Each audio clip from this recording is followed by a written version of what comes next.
Assalamualaikum warahmatullahi wabarakatuh. Selamat pagi anak-anakku kelas 3A di rumah. Semoga dalam keadaan sehat ya. Pada kesempatan kali ini kita akan belajar tentang tema 2, menyayangi tumbuhan dan hewan. Di sini Bu Azza tidak memaparkan semua pembelajaran pada hari ini, tapi pada intinya saja ya anak-anak. Ya, subtema 2, manfaat hewan bagi kehidupan manusia. Pembelajaran pertama, menjelaskan isi dongeng. Muatan bahasa Indonesia.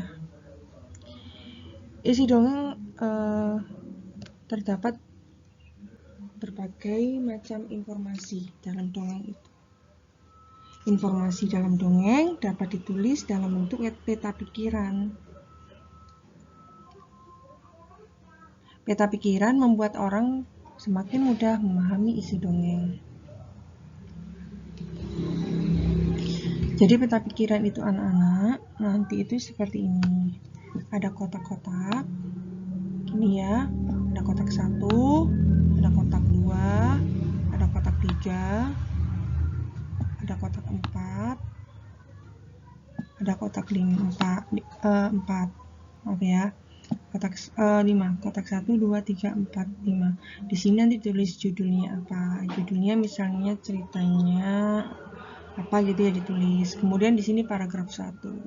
Paragraf 1, paragraf 2, paragraf 3, paragraf 4. Paragraf itu yang ada di biasanya nanti kalau sudah waktunya Bu saya jelaskan ya. Di sini nggak bisa memberi contohnya karena tidak ada di sininya. Nanti kalau ada pertanyaan, biasanya kalau diajak Bu Aziza membaca, ayo paragraf 1 yang baca si A, paragraf 2 baca si B, seperti itu. Ada paragraf-paragraf seperti itu ya. Kemudian selanjutnya muatan matematika, sifat pertukaran komutatif pada perkalian. Lah anak-anak, kemarin selain pada penjumlahan, sifat pertukaran juga berlaku pada perkalian, di mana A dikali B itu sama artinya dengan B dikali A, di mana A dan B merupakan bilangan caca. Misalnya di sini ada 2 dikali 3 itu sama artinya dengan 3 dikali 2.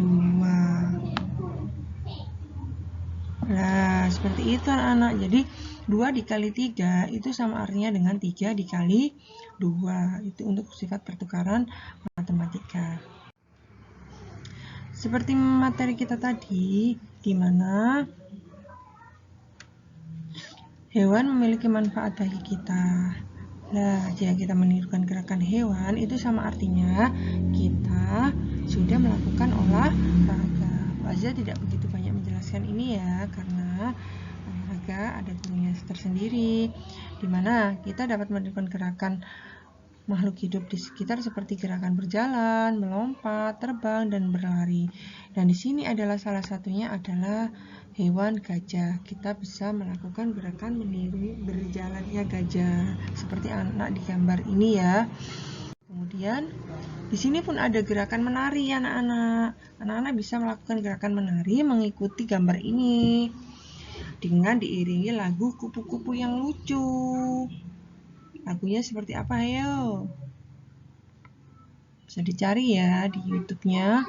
Judulnya kupu-kupu yang lucu. Lagunya seperti kupu-kupu yang lucu, kemana engkau? Nah, gerakan tangannya dikepak-kepakan seperti ini ya. Gerakan 1, 2, 3, 4. Dan yang kedua, gerakannya seperti ini. Ke atas, ke bawah, ke samping, ke belakang. Nah, ini bisa diikuti gerakannya. Kemudian, seperti ini juga.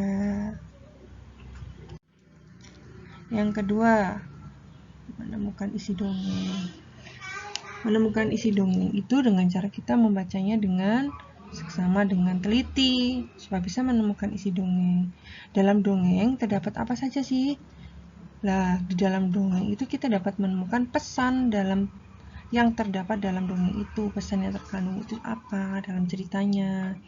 Pesan tersebut biasanya berisi anjuran agar kita berbuat kebaikan. Kita dapat menemukan amanat dari dongeng menggunakan kata tanya yang tepat.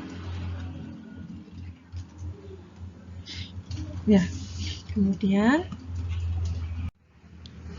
di sini keberagaman sifat anggota keluarga di rumah. Semua anggota keluarga sebaiknya saling memahami dan menghargai setiap perbedaan sifat.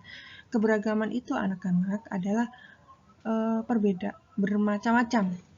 Sifat anggota keluarga itu bermacam-macam. Ada yang ramah, ada yang tegas, dan lain-lain. Itu ya sifatnya. Ada yang pemalu, tapi kita sebagai anggota keluarga harus saling menghargai agar tercipta suatu kerukunan. Di sini tadi kelewat ya.